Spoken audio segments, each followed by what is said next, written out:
बिस्मिल्लाहिर्रहमानिर्रहीम। अस्सलाम वालेकुम। Welcome to my vlog. उम्मीद आप सब लोग खैरियत से होंगे। अल्लाह ताला सबको अपने हिफ्ज़-ओ-मान में रखे। तो जी, जैसे कि पूरे पाकिस्तान में तकरीबन आलमोस्ट बारिशें हो रही हैं। कराची में तो 2 दिन से हो रही थी, पंजाब भी हो रही थी, लेकिन हैदराबाद में भी अब 2 दिन से बारिश रात में ही आती है बारिश। तो लेकिन आज सुबह टाइम थोड़ी हुई है बारिश, तो सोचा कोई कड़ी पकौड़े शकौड़े कुछ इस तरह की चीज़ें स्नैक्स वगैरह बनाते हैं। लेकिन इतनी गर्मी लाइट कभी आ रही थी कभी जा रही थी और इतनी गर्मी हो रही थी ना, तो मैंने कहा कि चले मटन पुलाव बना लेती हूँ कि इतनी गर्मी में ना ये स्नैक्स वगैरह खा के तो और ज़्यादा गर्मी लगेगी। इसलिए मैंने फिर ना मटन पुलाव ये ना मटन चढ़ा दिया बॉयल होने के लिए। तो मैं सिंपल ही बनाऊंगी। पहले मैंने रेसिपी शेयर की हुई है, तो लेकिन अपनी रेसिपी तो शेयर नहीं करूँगी, लेकिन ये मैंने बस सब कुछ डाल के ऊपर मतलब जल्दी जो क्विक बन जाए ना और मैं जल्दी किचन से फ़ारिग हो जाऊँ। कि ये वाली मौसम ऐसा है कि बारिश होती है ना, उसके बाद इस तरह की अजीब तरह की गर्मी होती है, पसीने बहुत आते हैं। तो इससे तो फिर वो यही होता है कि चलो जी वन डिश बनाएं और आराम से कमरे में बैठ जाएं। तो मैं भी बस आई यही कर रही थी। मेरे हस्बैंड तो दोपहर में ऑफिस में होते हैं, तो बस मैं और मेरी बेटी होती है। सारा तो छोटी वाली इतना कुछ खाती नहीं है, ज़्यादा दूध वूध ही होता है उसका। और जो शिज़ा है वो और मैं होती हूँ, 2 लोग ही हम तकरीबन बस प्रॉपर खाने वाले होते हैं दोपहर में। और रात में भी मेरे हस्बैंड कम ही लेते हैं ना, कि रात का खाना वो कम खाते हैं, कि ऑफिस में लेट खाते हैं तो फिर रात में कम ही खाते हैं, क्योंकि रात में शेक वगैरह दूध वगैरह भी लेना होता है। तो इसलिए फिर मैं बना रही हूँ मटन पुलाव सिंपल। तो ये मैंने मटन भून लिया, बस सब कुछ मैंने इसके अंदर डाल के रख दिया था। ये मैं ऊपर छत पे थोड़ी देर चली गई थी, हल्की फुल्की बारिश होने लगी थी, तो मैंने मटन ये भुना है ना, तो ये थोड़ा मुझे सॉफ्ट लग रहा था। तो ये होता है कि पुलाव बनाएं या बिरयानी बनाएं तो बोटी सॉफ्ट हो, मटन या बीफ हो ना, लेकिन ये हो कि साबुत बोटी हो, ख़राब नहीं हो। तो ये ना थोड़ा सा मुझे ना मतलब कि अभी तो साबुत ही है बोटी, लेकिन ना थोड़ा लग रहा था थोड़ा ज़्यादा थोड़ा सॉफ्ट हो गया, कि यानी मैं अब इसका मसाला वो बनाऊंगी ना, पुलाव के अंदर डालूंगी ना स्टार्टिंग में, तो ये ना हो कि थोड़ा और ज़्यादा सॉफ्ट हो तो वो अच्छा नहीं लगता। तो मैंने ये किया कि मैंने बस वो ना अलग से फिर मैंने पानी उसके अंदर मैंने सारा ये ना गरम मसाला ज़ीरा वगैरह और वो सारा जो गरम खड़ा मसाला होता है वो डाल दिया। डाल के तो मैंने पानी बॉईल होने के लिए रख दिया। तो वो जैसे मैं वो पानी को बॉईल आएगा तो उसके अंदर चावल ऐड करूँगी, तो आधा पानी खुश्क हो जाएगा, फिर मैं अंदर ना ये इसके अंदर ऐड करूँगी ये ना मटन जो मैंने बनाया ना भुना है जो मैंने मटन, वो मैं फिर ऐड करूँगा। अब जैसे पानी अब आधा खुश्क हो गया है, तो बस थोड़ा पानी रह गया ना, तो अब मैं इस स्टेज पे इसके अंदर डालूँगी। ये मैं इसलिए बता रही हूँ कि कभी किसी से चलो ख़राब हो ही जाता है, कभी इस तरह हो ही जाता है, तो ज़्यादा परेशान होने की ज़रूरत नहीं है। आप चावलों को सारा मसाला डाल के बॉयल कर लें, और फिर ये जब पानी बॉयल करेंगे थोड़ा पानी रह जाएगा ना, फिर उसके अंदर ऐड कर लें। तय वाली भी वो कर सकते हैं आप, लेकिन ये मैंने कौरमस टाइप नहीं बनाया था ना, तय वाली नहीं मैं बना रही थी, मैंने मटन पुलाव सिंपल बनाना था। लेकिन वो मैंने सॉफ़्ट किया था कि मटन ना सॉफ़्ट ही अच्छा लगता है थोड़ा। तो लेकिन वो मैंने भूना है ना जैसे, तो मुझे लग रहा है कि अभी तो बिल्कुल परफेक्ट है। लेकिन जैसे मैं चावलों में अगर शुरू में ही डाल देती ना, तो ज़्यादा सॉफ्ट भी अच्छा नहीं लगता, कि बोटी साबुत ही अच्छी लगती है, पीस साबुत ही हो ना। तो ये मैंने अब थोड़ा पानी रह गया, अब डाल दिया। अब इसके अंदर अच्छे से मसाला भी मिक्स हो जाएगा सारा। तो गरम मसाला तो मैंने पहले ही डाल दिया था, सारा मैंने अंदर कर लिया था, वो पानी बॉयल किया उसके अंदर डाल दिया, निकला है। तो अब ये देखें, ज़्यादा परेशान होने की ज़रूरत। यखनी भी है, मैंने ऑयल भी नॉर्मली डाला क्योंकि इसके अंदर यखनी भी थी मटन के अंदर। तो बाज़ दफ़ा ये होता है ना, नई नई कुकिंग स्टार्ट करें या जैसे नई नई शादी होती है, ससुराल वालों का डर भी होता है, थोड़ा इंसान घबरा जाता है, परेशान हो जाता है। तो लेकिन नहीं, रिलैक्स रहें, तो ये इस तरह करके कर लें ना, थोड़ा अक्ल इस्तेमाल कर लें, दिमाग थोड़ा लड़ा लें ना, तो फिर ये होता है कि चीज़ अच्छी बन जाती है। ये मैंने चने भी भिगो के रखे हुए थे, तो मैंने कहा चने चाट वगैरह बनाऊँगी सुबह, तो ये मैं ना बॉयल करूँगी, इसको भी साथ रखूँगी। वॉश करके मैं रख लेती हूँ। तो चावलों में बस मेरा पानी सॉफ्ट ख़त्म हो जाएगा, जैसे ही खुशक तो मैं फिर उसको दम दूँगी।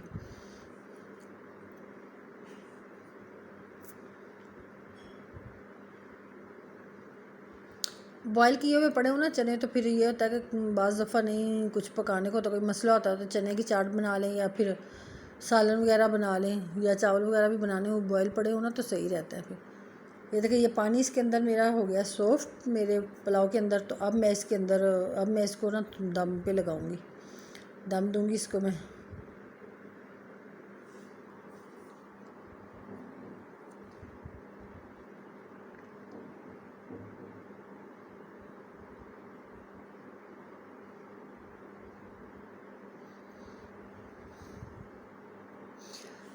दम मैंने उतार दिया है, चावल मेरे हो गए रेडी, पुलाव रेडी हो गया मेरा। तो अब मैं इसको थोड़ा सा निकाल के दिखाती हूँ, क्योंकि डिश आउट किसके लिए करूँ, मेरे हस्बैंड तो है नहीं है हम माँ बेटी हैं तो वैसे ही डाल के खा लेंगे प्लेट में बस। तो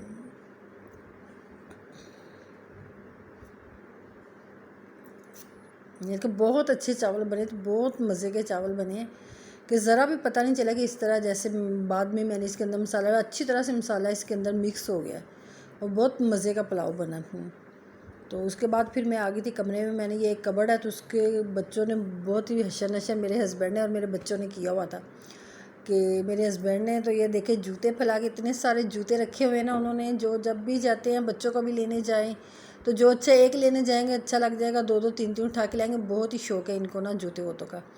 तो उन्होंने इतने सारे जूते जैसे ही निकालते हैं, कभी कोई एक आधी दफ़ा पहनना है या एक ढूंढने बैठेंगे तो सारे ये सारे मैंने सेटिंग करके जोड़ के रखे हुए थे।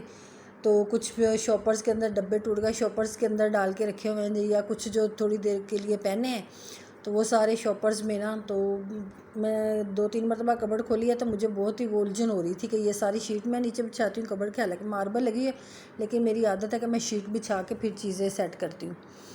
तो मुझे तो 2-3 दिन से उलझन हो रही थी कि मैं इसको सेट करूँ। तो ये शीज़ा सारा है ना, तो वो इनकी कज़नें भी आ जाती हैं नीचे से, चाचू की बेटियाँ, तो ये खेलती हैं तो ये इस कबर्ड के अंदर छुप के बैठती है, छुपन छुपाई खेलती हैं, वो भी छुप जाती थी। सारी चीज़ें डब्बे वब्बे भी उन्होंने ख़राब कर दिए, तो सारी चीज़ें ऊपर नीचे की हुई थी ना।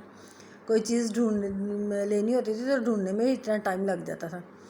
तो आज मैंने सोचा कि चले मैं जल्दी से आज बस कुकिंग से फ़ारिग हो गई हूँ, तो अब मैं ना इसको सेट कर लेती हूँ ये कबर्ड की। तो पहले सबसे पहले मैं जूतों वाले डब्बे बाहर निकालूंगी, सारे शूज़ वगैरह सैंडल्स जो हैं वो बाहर निकाल के रखती हूँ। तो फिर मैं इसको सेट करके जोड़ती हूँ कि किस तरह कैसे इनको रखूँ, क्योंकि आगे से मैंने ये अटैची भी खोलने होते हैं। ऊपर वाले पोर्शन में भी ये देखें, ये भी चीज़ें सारी बिखरी पड़ी हैं। इधर मैं इस कमरे के जो होते हैं कंबल वगैरह लेने वाला या बेडशीट्स या जाइनमास वगैरह, वो मैं यहाँ पे रखती हूँ। तो वो भी बच्चियों ने बस कोई चीज़ लेनी होती है तो ये तो सबसे ऊपर वाली शुक्र है सेफ़ है, वहाँ कंबल जोड़े हुए हैं, वहाँ बच्चों का ना हाथ जाए ना वो ख़राब हो। ये सॉक्स वगैरह मैंने शॉपर के अंदर डाल के अलग से रखी थी। मैंने कहा बस अब एक दो, ये मेरे हस्बैंड जाते हैं ऑफिस में, कभी शूज़ पहन के जाए ना तो फिर वो कभी सॉक्स लेते हैं। तो ये गर्म सॉक्स थी, ये मैंने अलग से रखी हुई हैं। रीलो वाला डब्बा नहीं मुझे मिल रहा था, मैं ढूंढ रही थी, वो भी यहाँ बेडशीट के नीचे आया हुआ है। ये 2 चाबियाँ हैं जिसको पंजाब में चंगेर कहते हैं लेकिन हम चाबी बोलते हैं। तो ये मेरे हस्बैंड को किसी ने गिफ्ट दी, उनके फ्रेंड ने ना, वो पंजाब साइड के थे तो उन्होंने गिफ्ट किया, तो बहुत अच्छी लगी थी ये मुझे भी ना। मैंने कहा कहीं किचन में इनको रखूँगी, फ़िलहाल यहीं पड़ी हुई थी। ये भी ये शॉपर के अंदर पैक करके रखी हुई थी, तो ये भी बच्चों ने बस शॉपर वगैरह इसका फाड़ दिया। लेकिन ये मैंने सेटिंग की, सारे जूते मैंने बाहर निकाले थे, निकाल के तो अभी मैंने सारे यहाँ से डस्टिंग की है करके, तो ये कवर झाड़ के तो अच्छी तरह से दोबारा मैंने बिछा दिए हैं, तो मुझे बहुत मुश्किल लग रहा था तो मैंने शॉर्ट में जल्दी जल्दी वीडियो बनाई है। तो ये मैंने सारे ये किया, जाए नमाज सेट करके रखा है। ये कंबल इस कमरे में लेटते हैं कभी ना, तो वो मेरे हस्बैंड लेते हैं। तो उमैस लेटता था, मेरा बड़ा बेटा इस रूम में अकेला ही वो लेटता था, हम दूसरे रूम में लेटते थे, तो वो उसका ही एक ब्लैंकेट है वो लेता था। तो ये भी बस एक आध दफ़ा शीज़ा ने निकाला है ना, तो इसने वैसे ही फ़ोल्ड किए रख देती रही है। ये देखा, मुझे जूते बाहर निकाल के सारे रखे। अब समझ नहीं आ रही इतने सारे जूते मैं कैसे सेट करूँगी, किस तरह। फिर सबको मैंने अलग अलग जो डब्बे सही थे वो मैंने डब्बों के अंदर रखे हैं। मैं हंस रही थी, मैंने कहा अपने जूतों की ना सेल लगा दें कि बाहर आके ना सेल लगा दे या गरीब गुरबा में बांट देना। इतने सारे जो डेली पहन के जाते हैं ना वो बाहर टीवी लाउंज में बास्केट में पड़े हुए हैं, कि जो डेली ऑफिस जाते हुए सैंडल और शूज़ कुछ हैं जो बाहर पड़े हुए हैं वो पहन के। उनके अलावा ये इतने सारे, ये तकरीबन 15-16 ये पेयर्स है। तो फिर मैंने कहा रखे, सारे साफ़ किए हैं, कुछ तो न्यू ही हैं बिल्कुल, कुछ एक आधी दफ़ा पहने हुए हैं, सबको साफ़ किया है करके। तो अब मैंने सोचा कि पहले कुछ जो डब्बे नहीं सही हैं, डब्बे ख़राब नहीं हैं, तो वो डब्बों के अंदर ही रख के सेट करके जोड़ती हूँ। और कुछ फिर मैं ना शॉपर के अंदर डाल के, तो डबल शॉपर में करती हूँ कि पहले एक शॉपर में डाल के उसके ऊपर भी दूसरा जोड़ा शॉपर के अंदर डाल के ऊपर रखूँगी, एक दूसरे के साथ लग के, वो डस्ट वगैरह नहीं पड़े ना एक दूसरे के ऊपर। तो वो जब भी ये लेते हैं, एक लेते हैं ना, तो निकालने होते कभी ज़रूरत होती है ना, तो सारे फिर वो ऊपर नीचे करके देखते हैं कि कि कौन से डब्बे में है या कौन से शॉपर में है। तो मैं अक्सर ही इनको ना सेट करने में ही रहती हूँ, तो बड़ी मुझे उलझन होती है कि अक्सर ही मैं कहती हूँ कि मैंने अपनी अलमारी के एक दफ़ा सेट कर लूँ तो मुझे 3-4 माह ज़रूरत नहीं होती सेट करने की। कवर्ड्स ना ड्रेसेस वाली भी और शूज़ वाली भी पोर्शन।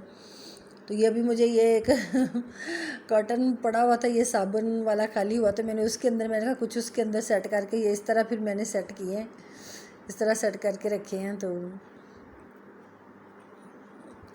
डबल ये मैंने शॉपर के अंदर डाले हैं, डबल हैं इसके अंदर। कुछ सैंडल्स लग किए हैं, शूज़ लग किए हैं, सारे इस तरह करके। तो कैसी लगी आपको वीडियो अगर अच्छी लगे हो तो लाइक शेयर कमेंट ज़रूर किया करें। जिन्होंने अभी तक मेरे चैनल को सब्सक्राइब नहीं किया वो भी सब्सक्राइब कर लें।